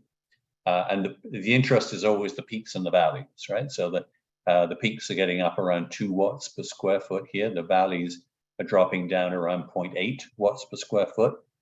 So the lowest we get in an efficient building is about 40% of the daytime load. And again, there's not much electric heat or air conditioning in operation here. You can then take, and again, we have the tools to do this, you can then take your building, let's assume it's this dark green one here, your building, and lay it on top of, for the same period, lay it on top of the most efficient building, and comparing the valleys with each other, and comparing the peaks with each other, and comparing the ups and down times. So the, if you like, the scheduling with each other is remarkably interesting. You'll see in the, if you look at the third white week, you had a fairly warm day there. You see the red dotted line went up to around 25 degrees Celsius. The reference building, the air conditioning didn't really show at all. Your building did. So without digging too deeply into this right now, this is an area we will be refreshing next year and bringing to the attention of the member municipalities, taking your high potential buildings and learning at the profile level, at the interval meter level, how they compare to top performing buildings. Point you to, should we be looking at a night audit in the middle of the night to see where the savings are, at peaks during the day, at why our cooling comes on at times when other buildings don't? All of this is valuable insight so that you can focus attention on the areas with the biggest opportunity. And again, the risk of repetition, we say we do not have time and will never have enough time to tackle all the possible opportunities in all the buildings. So using data, we can first identify the high potential buildings, the ones that we should focus on, and using more granular, more in-depth data, we can focus on the systems which need attention within those buildings. Then we can take our consultants, our auditors, our recommissioning agents, and we can point them, say, I want you to go figure out that one. Go find out what's wrong with that, rather than just sending people in to hope that they stumble upon something. So using the data to direct your effort. And these are metrics that we'll be publishing this year as we get more buildings into this path. So this is again electricity. So the first column there, savings potential, that's straight from that target analysis we looked at. So building number 1 had 24% target electricity savings to meet the target from its current usage. Number 2, 23%, and so on. And these are the average weekday peaks for those buildings. And the average weekend peaks, they're actually reasonably similar, but it gives you a sense that weekday ratio. The lower ones, like municipal building number 9, which is one of the most efficient, doesn't get much usage over the weekend. But we can tell you it's as busy as any of the other ones over the weekend. It's not a kind of low usage one. So it's kind of an example, if you like, a role model, a standard for weekend operations. And then you get the minimum, the valley numbers. You can see there from as high as 1.6 watts per square foot to as low as 0.6. And for us, again, this ratio of between the min-max. So municipal building number 1 is its minimum during the weekday is 52% of its maximum. The lowest ones, you can see they're lower further down. The number 10 is 34%. Number 8 is 40%. This is a really good indicator of scheduling. So the ones at the top, go check out in the night what's running that you don't think is running, but you'll find it really is after all. So again, do you want to look at the valleys? Do you want to look at the peaks? And what are the actions you can take through that? So interval data, we will commend that, and it does relate directly to action. If your peaks are high, look at fan motors and the things you can do there. Look at lighting. Have you done the LED replacements? Look at heating pumps. Are the pumps too big? And you know that if they got a low temperature differential as they go around the building, then you're pumping more water than you should. Similarly with the minimums, mostly that's around scheduling. What's running that shouldn't be? And again, then look at those shoulders, like when do things come on in the morning, when do they go off at night? So step one that we will be following up with all the Mayors Megawatt Challenge members is interval metering is a wonderful tool to help you find opportunities. And it leads into a tool that Catherine designed several years ago around what we call the mini audit, which is now if you get those profiles and then you go and measure the main systems. So you get an electrician in. I know a couple of municipalities got students in, go count light fixtures and divide by square footage. But we have this mini audit. We will revive that for people who are interested. So you can actually go and record the individual loads that make up those interval meter kind of peaks and valleys. And it can look a bit like this. When we did this last, these were 5 buildings that collected their data and we kind of aggregated. So this is system level benchmarking. These are system level metrics. So you can see that during the daytime, the blue building on the left there, it's still up close to around 0.9 watts per square foot of lighting. The lowest ones now around 0.2, 0.3. They had better lighting controls. So, and they had more LED lighting than others. On the right-hand side, if you look at ventilation, that's fan power. So you see how consistently high fan power is. And again, if there's a takeaway from today, we'd ask people to think about you've got big opportunities around right sizing, rebalancing, getting rid of excessive static pressures in air handling systems. So we will be getting more into system level benchmarking. You look at the same numbers for nighttime, then you get those kind of comparators. So why are some buildings got more lights on at night than others? Data centers tend to be the same day and night. Elevator profiles change differently depending on the controls, heating pumps, and so on. So electricity, there are tools to help you when you found your high potential buildings to narrow down on the high potential measures.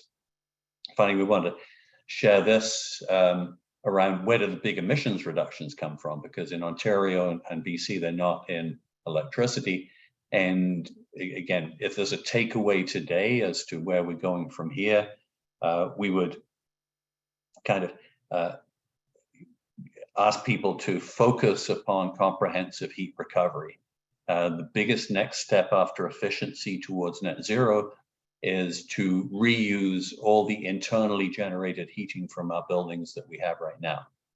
So I think everybody here is aware of the work that the Mayors Megawatt Challenge did over the last 2 years around net zero arena facilities, where recovering the process heat from the compressors in the winter to heat the building is a key part of that strategy. But in 4 quadrants, the internally generated heat within buildings and buildings like Metro Hall that have compartment units are wonderfully suited to this. There's a lot of internally generated heat. It's in the chilled water system. Heat recovery chillers can process that around.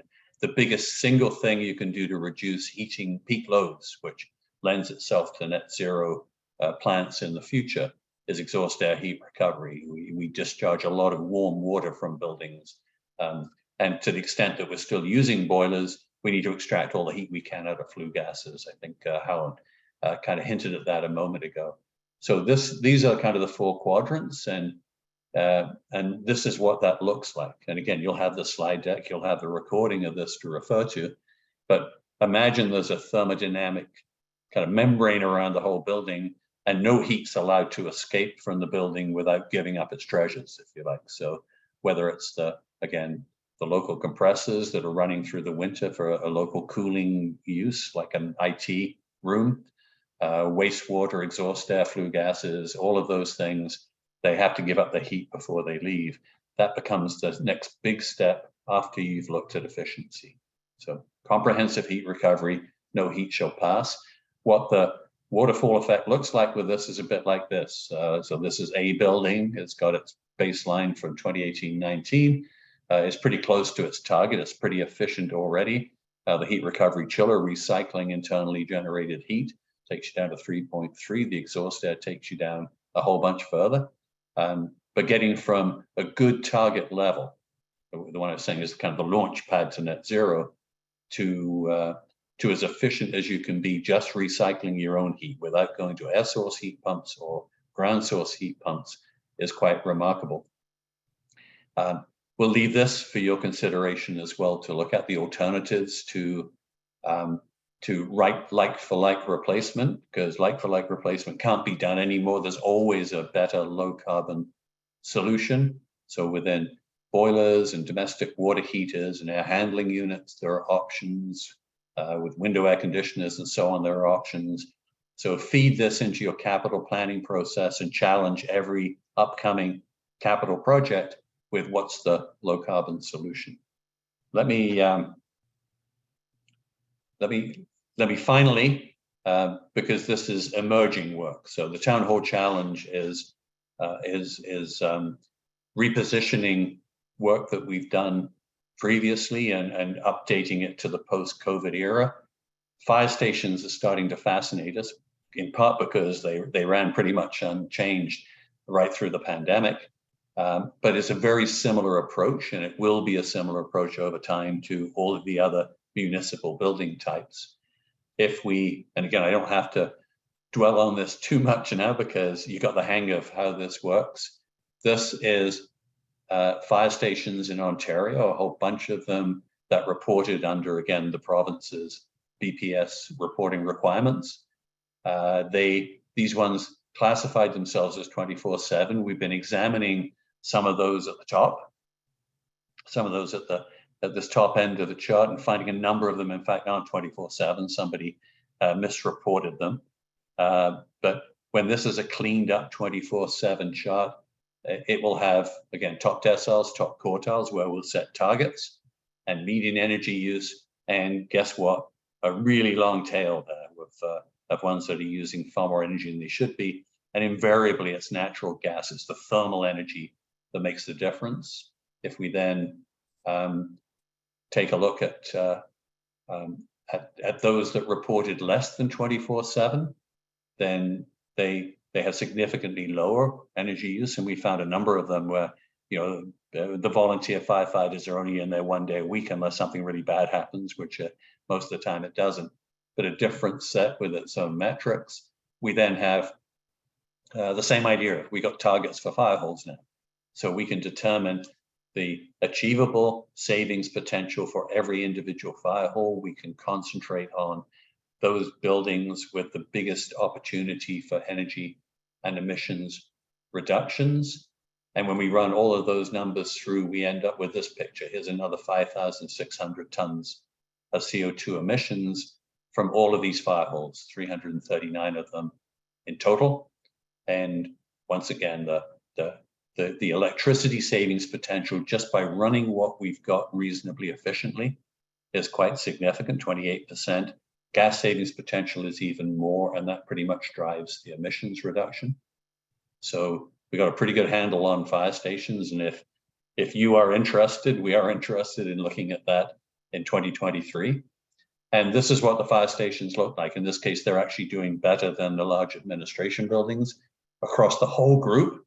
Again, you can see the ones with increases at the bottom of these tails. So here are the ones with increases. Here are the ones with savings. There's electricity, there's natural gas, there's total energy. So it's a very similar kind of pattern. But in terms of overall energy use, we're down by 2.7% over that period. So that's for a whole year across the whole sector pretty good. And how do you improve that number?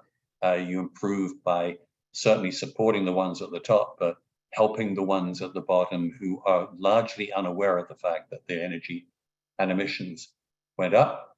And again, to give credit where it's due, again, we got a lot of work to do on this to clean up the data and make sure people are reporting correctly.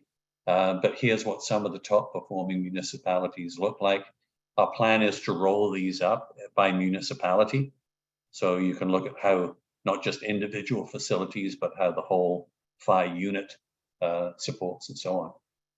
So just to, again, and I'm conscious of the time, and I want to leave Jillian with time to talk about the plans for next year, because I think they're important and we need your feedback on what your priorities are for next year. But where do the big savings come from? For us, they come from all of the members with the fire stations we have give us monthly data. So we can do this breaking up of the energy use between base load at the top there, the cooling piece and the electric heating piece. There are very few electrically heated fire stations, but almost all of them show a significant amount of electric heat for space heaters, portable heaters, entrance heaters, whatever those might be. And the same idea, we've got then targets at the component level, and similarly with thermal, we got targets at the component level. The base load gas consumption is generally to heat domestic hot water. Massive differences between them, a lot to do with how often they wash the trucks, how proud they are, I want a shiny truck, darn it. But the heating intensity there, again, big variable there. And then looking at the savings potential, it becomes at the component level. So the most interesting pieces here for us are, if you look at the electricity baseload. So the targets, having made some adjustments, so this is one municipality and it's 5 of their fire stations. We've got baseload electricity use as high as 10.9 and as low as 5.7. So again, lights, fans, refrigerators, other small appliances, things that are reasonably easy to find and deal with. Electric heating is fascinating as we worked our way through the electric heat. There were reasons for it. The place was not very comfortable, and nobody's going to be uncomfortable. They go buy a portable space heater. So tracking down the electric heating and addressing that. The gas baseload here fascinated us as well. We found a very strong correlation between gas consumption and gas baseload and water consumption, which again related it to its heating water. And the big difference when we spoke to the people in the fire station was, yeah, we're out there, it's messy in winter, we're gonna wash our truck and we're gonna have it shiny for next time we go out. Some were using dramatically more water use for truck cleaning than for others, and there's probably a good standard, good for them for being proud, but it comes at a cost.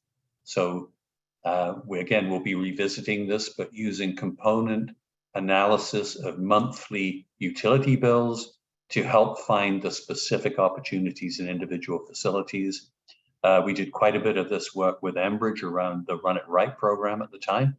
So all of those practicalities are there. So there's tools, so it's easy to identify the savings potential in individual facilities, and there are tools that help you then track down specifically the measures to make, and then obviously we then track the savings on a go-forward basis to verify that everything worked the way it was supposed to. So apologies if this is a bit of a whirlwind. I particularly enjoyed the panel and the truths, if you like, the truisms that came out from all of them. There's a right way to do this. Hopefully the data and the metrics and the tools can help you improve.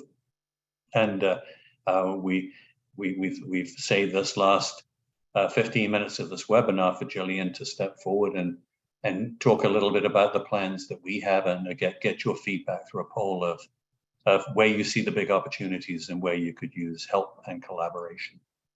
So Jillian, over to you. Thanks, Ian, although you're going to have to move the slides for me. I can do that. Okay, thank you. So yeah, thanks, Ian, for handing this over. Next slide, please. So we just wanted to quickly go over what the Mayors has done in 2022. As our members know, and many of you who attend our webinars, we're going deeper from work we've done from the actionable roadmap. Jillian, I'm finding your sound to be pretty choppy. Is there a way of improving that? Better now. Is that better, Ian? Yes, it is. Okay. Yeah. Great. Thanks. So we're going deeper from our work on net zero ice rinks. We had a cohort project that ended in 2021, and a lot of great learnings out of that. Much of our work is posted. It was done in conjunction with FCM, so you can look for that and on our website for both webinars that supported that work and the reports that came out of it. We spent 2022 supporting municipalities that are envisioning, procuring, or funding the roadmaps to net zero themselves, whether for arenas or other facilities. We worked with partners like FCM to further this, to develop other supporting documentation and workshops. And as Ian mentioned, we're tracking progress towards goals. One of the big learnings for us from the net zero pilot is that there are steps you can take today to reduce energy use, and much of what Ian's been really exploring today, both with the top performers and the overall look at energy use, is that energy efficiency is your first step to getting to net zero, because it provides you with immediate savings and lowers the load. Other things we focused on this year are moving forward recommissioning.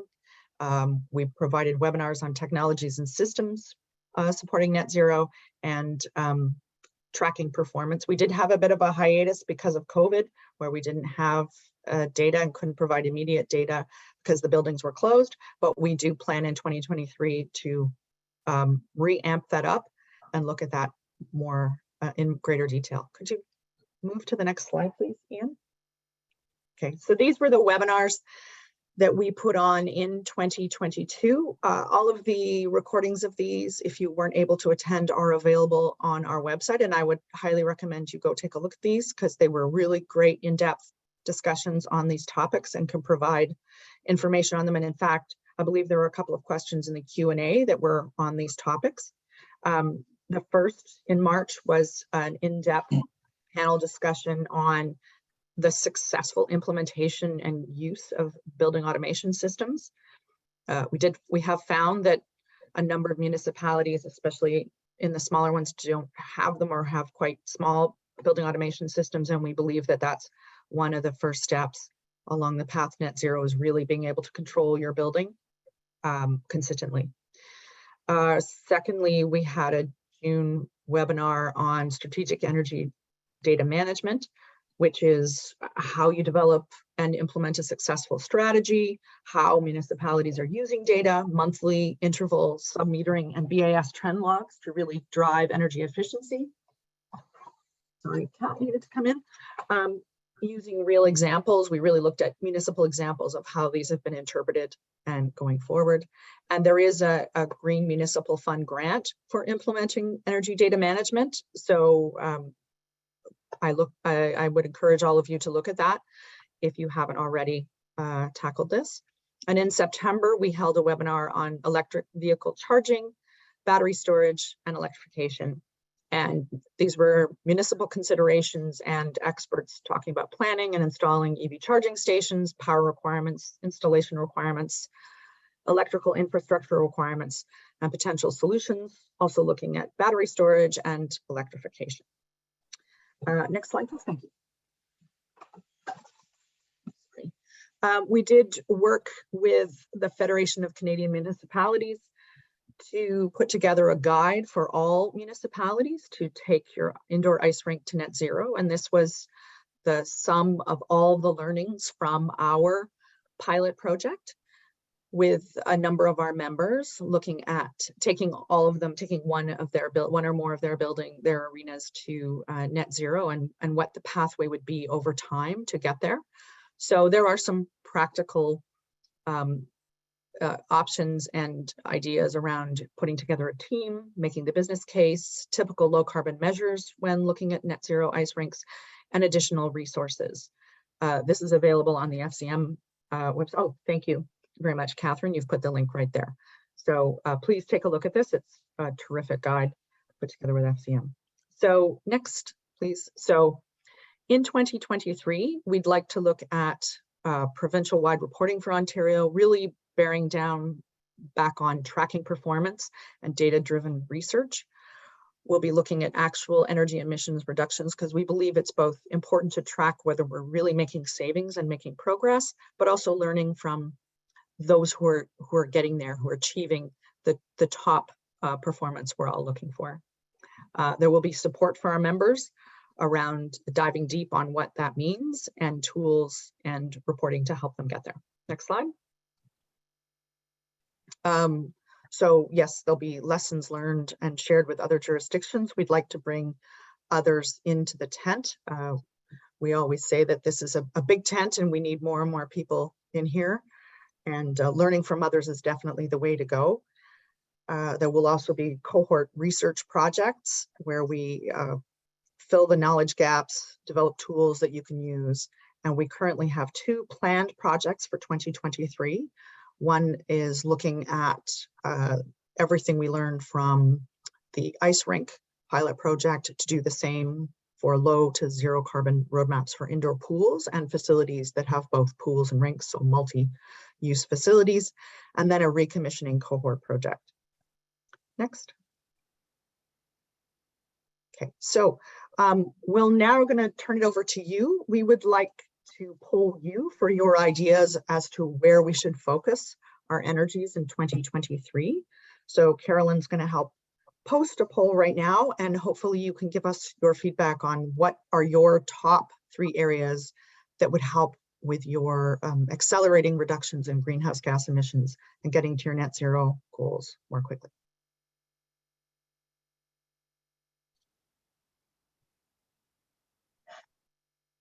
I'll give people about a few minutes to answer these.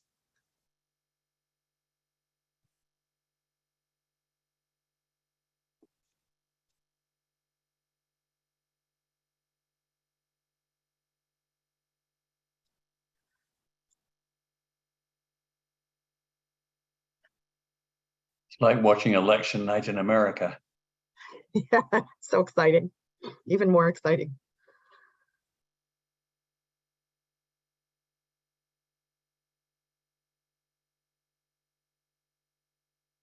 While you're answering these questions, I will mention that for us at Mayors Megawatt Challenge, and in fact at the Climate Challenge Network in general, we do listen very closely to our members, and we are here to support your journey.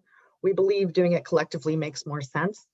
Had lots of discussions recently with National NRCan and the Federation of Canadian Municipalities and even Ministry of Energy about how doing things collectively just makes more sense. We have big challenges ahead of us, so doing it collectively just makes sense. So looking forward to your feedback. Carolyn, is it apparent to everybody that they can scroll down to see the rest of the questions? That's a good question, but good reminder as well. There should be 10 choices there for people to see. We gave you lots of choice. And if there's something that's not in the poll, you can certainly put it in the chat if you think there's something we've missed out that's a very big area for collaboration that you'd like to see in the future.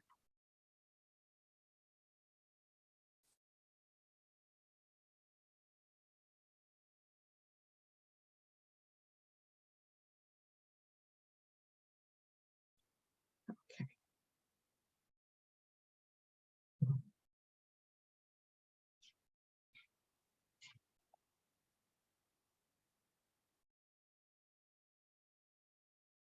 Okay. Carolyn, how are we doing? Good, we have 77% that have responded. Okay, I'll give a couple more minutes, just another minute, and then we can look at the results.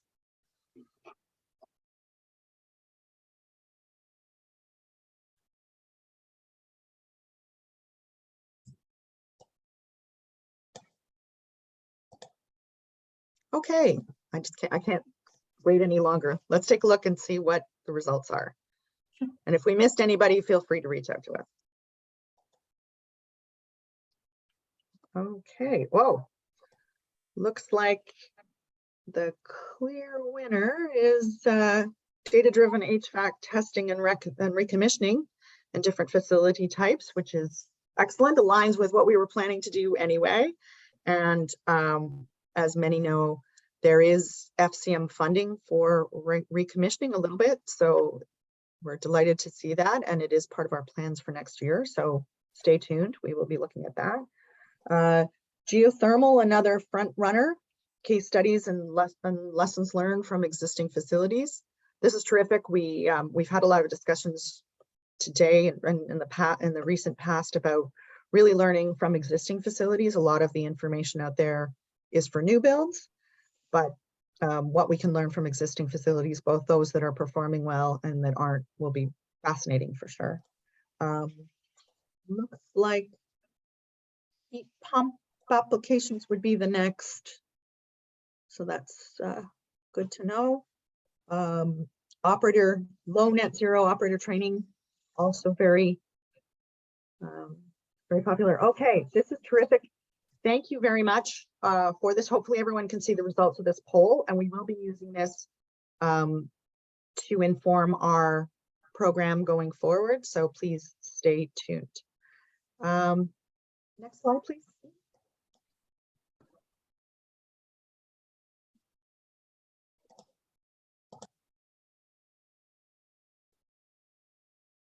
Excellent. There we go. Okay. So next steps for us, this is our last public webinar of the year. We have a day 2 of the Mayors Megawatt Challenge next week with our members, diving more deeply into the performance data, lessons learned, what we can learn from it, and a bit of an open discussion around member goals and priorities for 2023. Your feedback will definitely play into that conversation for sure. We'd encourage anyone, everyone and anyone to think about membership, both joining mayors or renewing your membership, adding a few more buildings, administration buildings and fire stations, as we'll be digging deep on where the efficiencies can be found.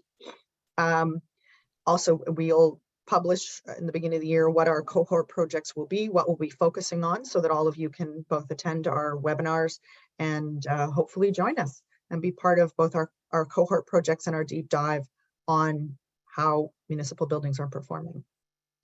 And with that, I think the last slide is just our contact information. If you have any questions about this webinar, other webinars, any of our information or membership, please do not hesitate to reach out to either myself or Catherine. Be delighted to answer any of your questions or provide any further information. Thanks, everybody. And thank you very much to our panelists. We really appreciate all the time it took to both prepare and providing the insights. You really make this come alive, that's for sure. Yes, thanks everyone. I agree. Thank you so much to the panelists and to Ian for hosting us and providing such excellent comments. And yes, again, we will be sending a Q&A document following the forum, so everyone can reference that. So thanks again, everybody. Take care.